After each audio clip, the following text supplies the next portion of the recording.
Hace su arribo el licenciado Andrés Manuel López Obrador, presidente constitucional de los Estados Unidos mexicanos, escoltado por los altos funcionarios de las Fuerzas Armadas y comitiva que los acompaña.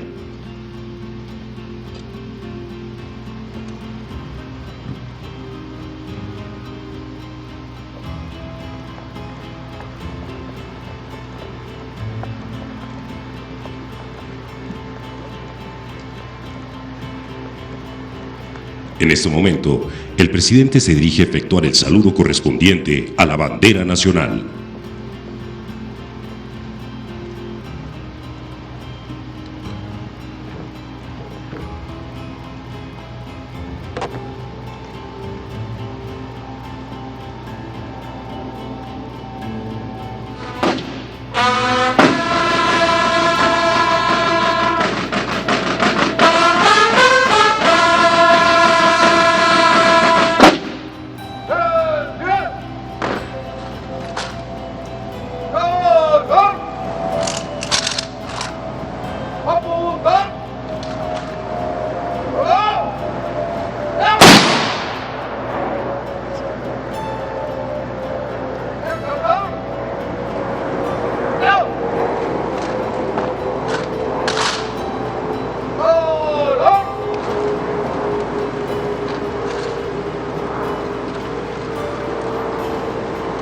Mujeres y hombres de la Armada de México, amigas, amigos todos.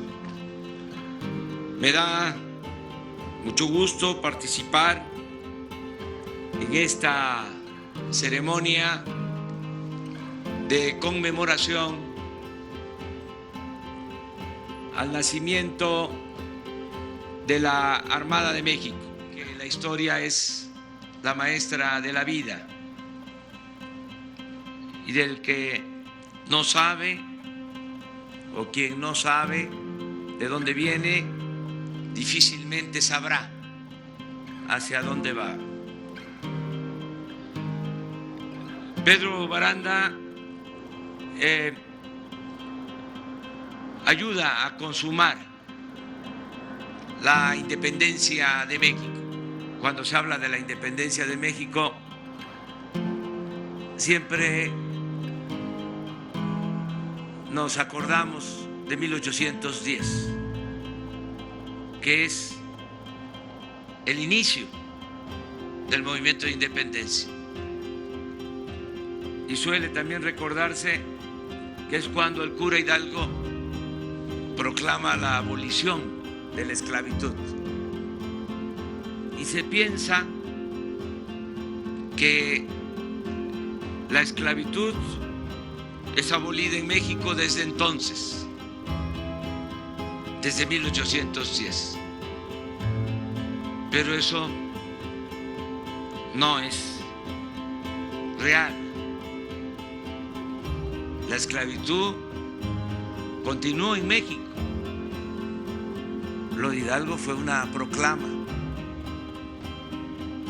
En los hechos, la esclavitud se abolió en nuestro país 100 años después, hasta 1914, después de la Revolución Mexicana.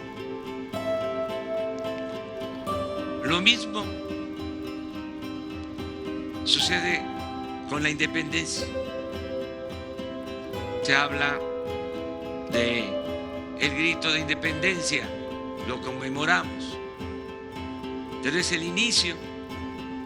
Luego hay otra fecha histórica importante, la consumación de la independencia, 1821. Pero también esto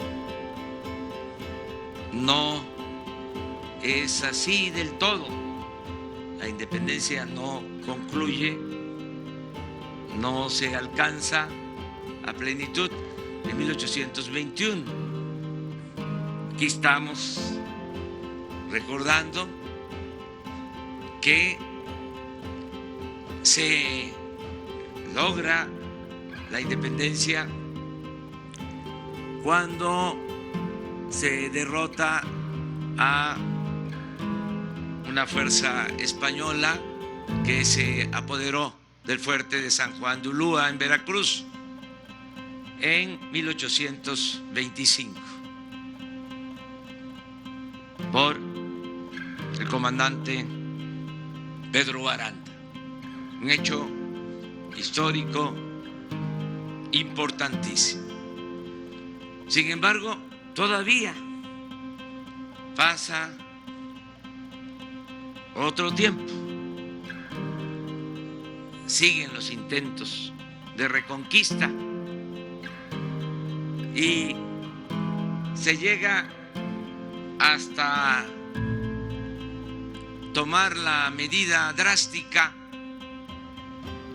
en 1829 de expulsar de nuestro territorio a todos los españoles. Así ha sido la historia de nuestro país y la defensa de nuestra soberanía. Apenas nos estábamos independizando de España y de nuevo la amenaza de invasión de Francia, la primera intervención francesa, 1838. Si hablamos de la expulsión de los españoles en 1829 y de nuevo nos invaden, ahora franceses, 1838. Imagínense cuánto costaba hacer valer nuestra independencia. Esa intervención francesa se le conoce como la Guerra de los Pasteles, porque aquí cerca había un restaurante de un francés y unos mexicanos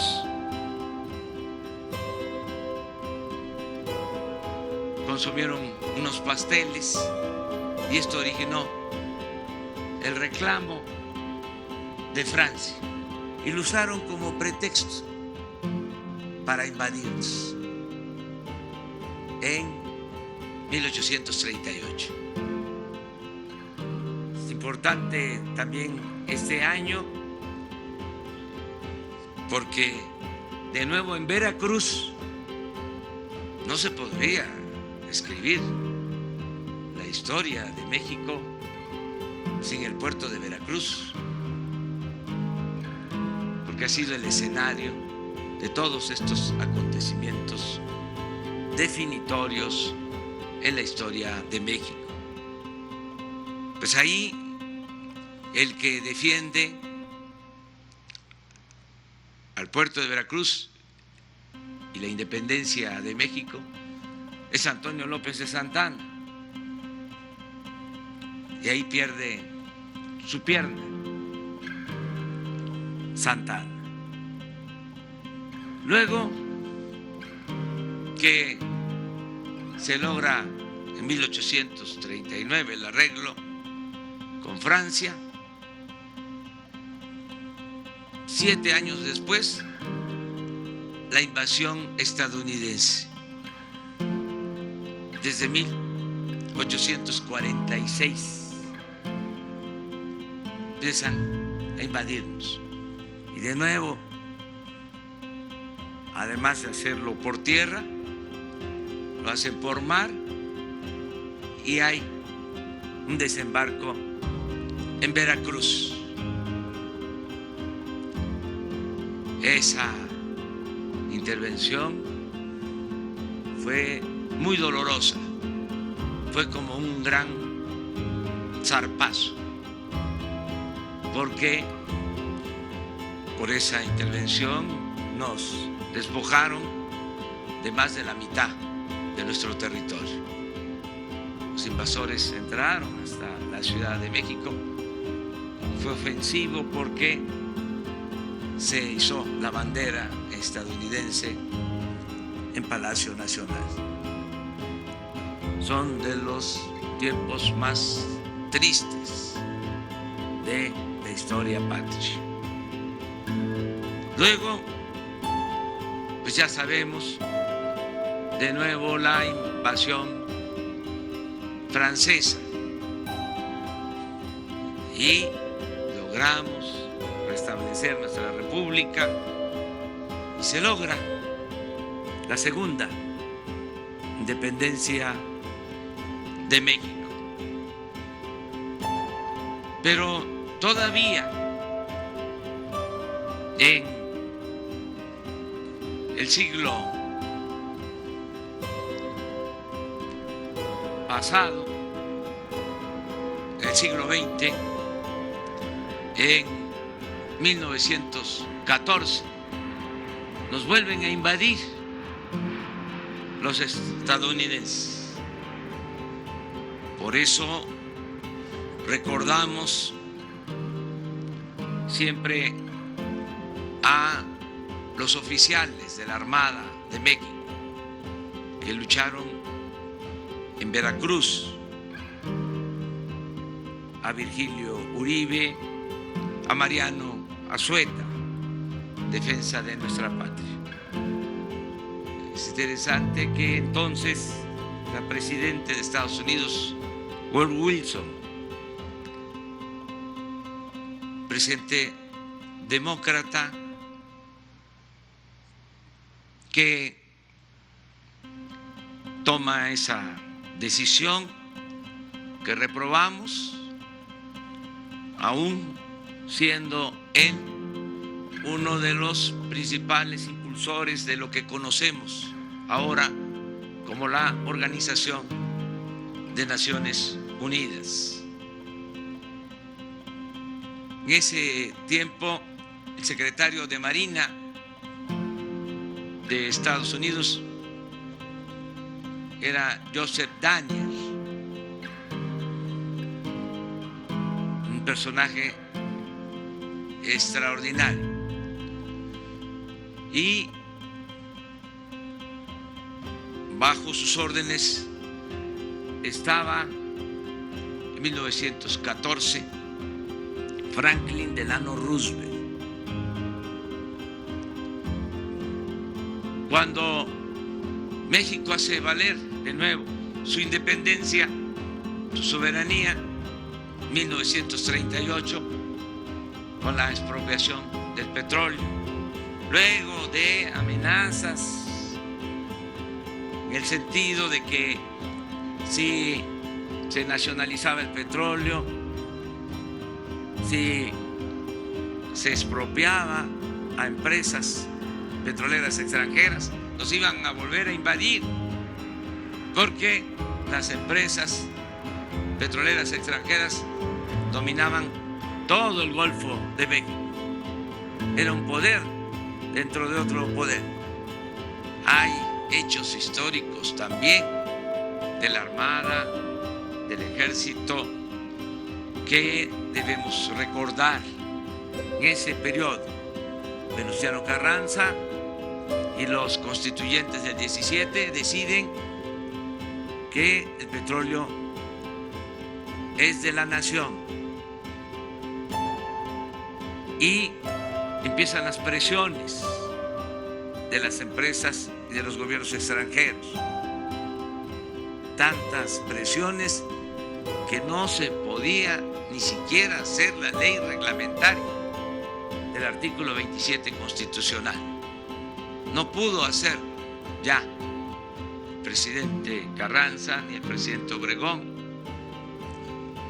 por las presiones que había. Y siempre amenazaban con invadirnos si México recuperaba el petróleo que Porfirio Díaz había entregado a los extranjeros. Y hay expresiones de marinos destacadísimos que cuidaban los puertos de Veracruz, de Tampico, y de militares, diciendo: nos invaden y vamos a prenderle fuego a los pozos petroleros. Y el fuego se va a ver hasta Nueva Orleans. Esa era la respuesta ante la amenaza de intervención en ese entonces. El general Cárdenas decide nacionalizar el petróleo en una circunstancia muy especial. Acto de patriotismo, de soberanía.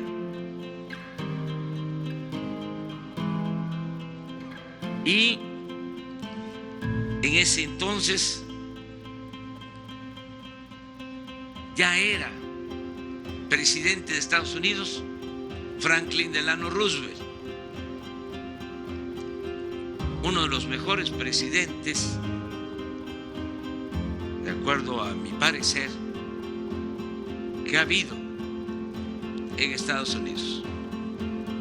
Un titán de las libertades, que supo actuar con respeto a la decisión soberana que tomó el general Cárdenas. Tan es así que envía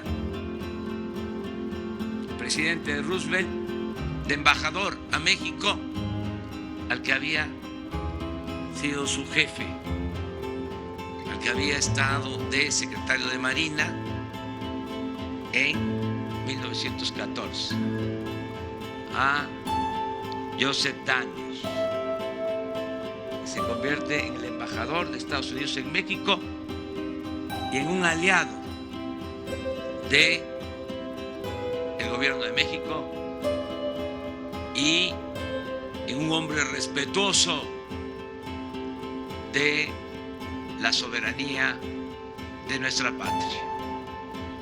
Por eso se puede consumar la expropiación petrolera.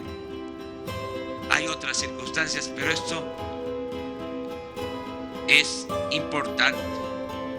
El general Cárdenas,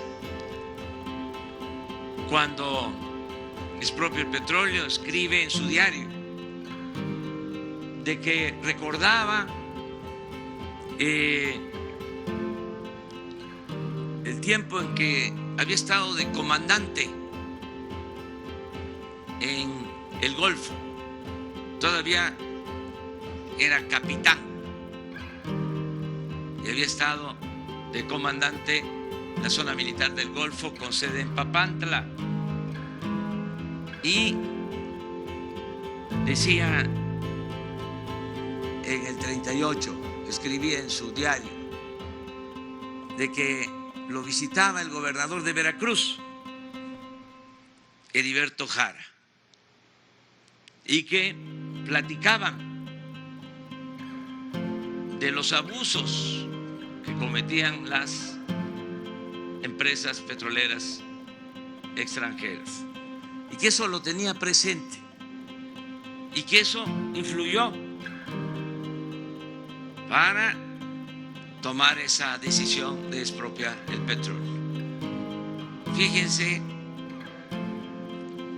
cómo es la vida y la historia. El primer secretario de Marina en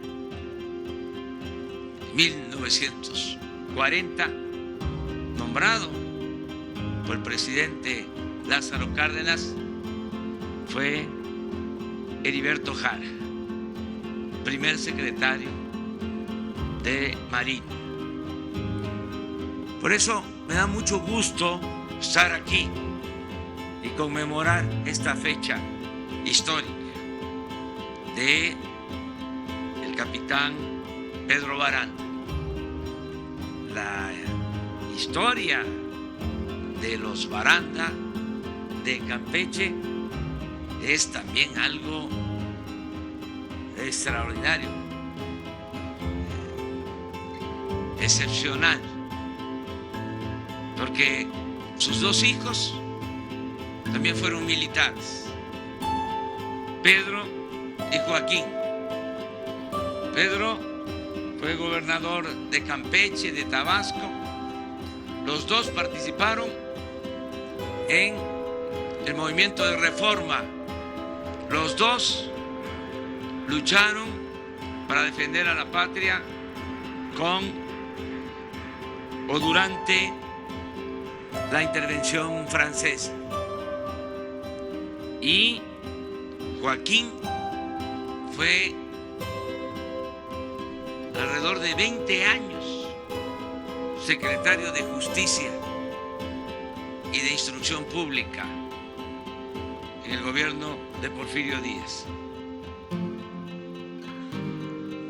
La familia Baranda es una familia de estirpe revolucionaria, de luchadores independentistas. Por eso, repito, me da mucho gusto participar en esta ceremonia. Más me ejercita la memoria.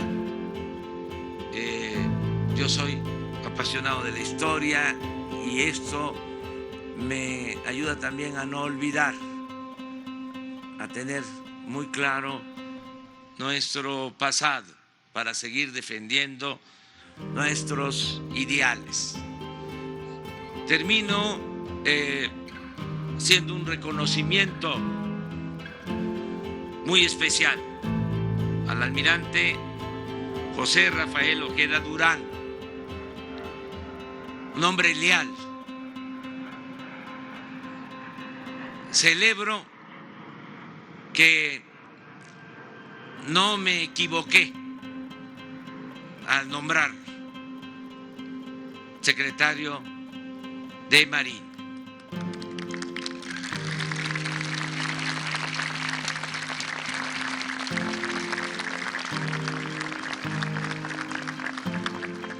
No nos conocíamos. Pasó lo mismo que cuando decidí nombrar el secretario de la Defensa al general Luis Crescencio Sandoval González. No lo conocía, a ninguno de los dos. Pero tenía que explorar, hacer un trabajo de arqueología, de investigación, saber de dónde venían, quiénes eran, conocer su pasado, su trayectoria. Estudié sus expedientes para decidir, con la gran ventaja de que pude hacerlo entonces y ahora con absoluta libertad, porque no tengo compromisos con grupos de intereses creados. A mí me eligió el pueblo de México. Mi único amo es el pueblo de México. Soy completamente libre. Solo le tengo que rendir cuentas al pueblo de México.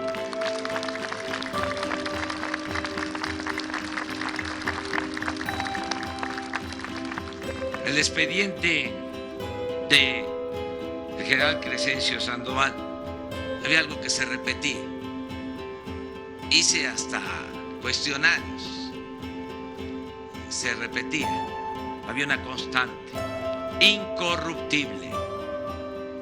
Y por eso, entre otras cosas, decidí nombrar al general Crescencio Sandoval González. Y en el caso del almirante José Rafael Ojeda Durán, imagínense cuando estaba en su apogeo la corrupción, cuando se padecía de más corrupción. A finales de los años 80 escribió un libro, el almirante Ojeda, hablando del daño que causaba la corrupción en nuestro país. Porque ahora escribir un libro sobre el daño que causa la corrupción no es ninguna novedad. Y espero que se convierta en un lugar común pronto. Pero en ese entonces fue muy importante escribir ese libro. Y luego, analizando su historia, resulta que a él le correspondía desde el sexenio pasado, respetando los escalafones, pero por cuestiones que no viene aquí al caso señalar, se le hizo a un lado y se estaba cometiendo una injusticia. Y en las instituciones se tiene que actuar con legalidad, siempre. Y por eso decidí nombrar al almirante José Rafael Ojeda Durán. Y ha sido un gran apoyo el que he recibido de el almirante Ojeda. Nos han apoyado mucho, con mucha lealtad, tanto la Secretaría de la Defensa como la Secretaría de Marina, ayudándonos ahora en la tarea tan importante de garantizar la paz y la tranquilidad en nuestro país, ayudándonos para que haya seguridad en nuestro país, sin titubeos, ayudándonos para que la policía militar, la policía naval pasaran a formar parte de la Guardia Nacional para cuidar, proteger a nuestro pueblo. Por eso he dicho y repito, son dos instituciones, dos pilares del gobierno y del Estado mexicano, la Secretaría de la Defensa y la Secretaría de Marina. Y reconozco la lealtad de los marinos, de los soldados de México.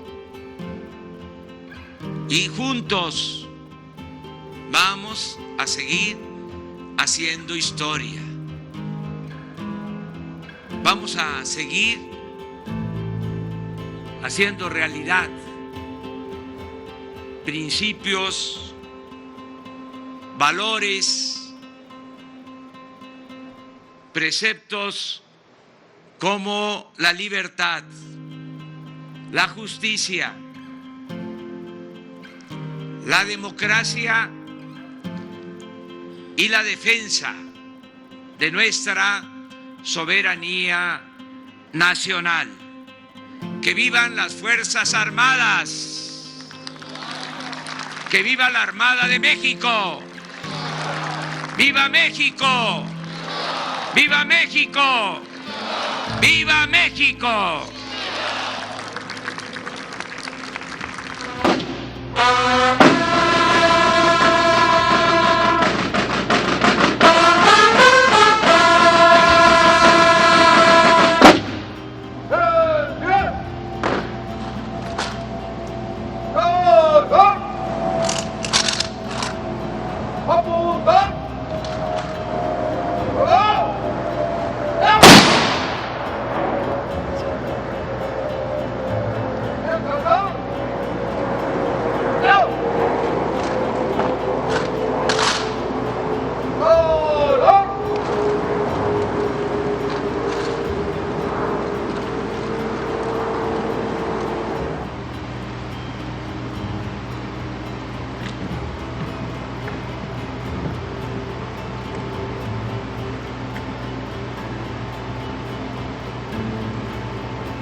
Estados Unidos mexicanos se dirige a efectuar el saludo a la bandera nacional.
Ya estás informado. No olvides darle like a este video, comparte y suscríbete a Escucha Diario.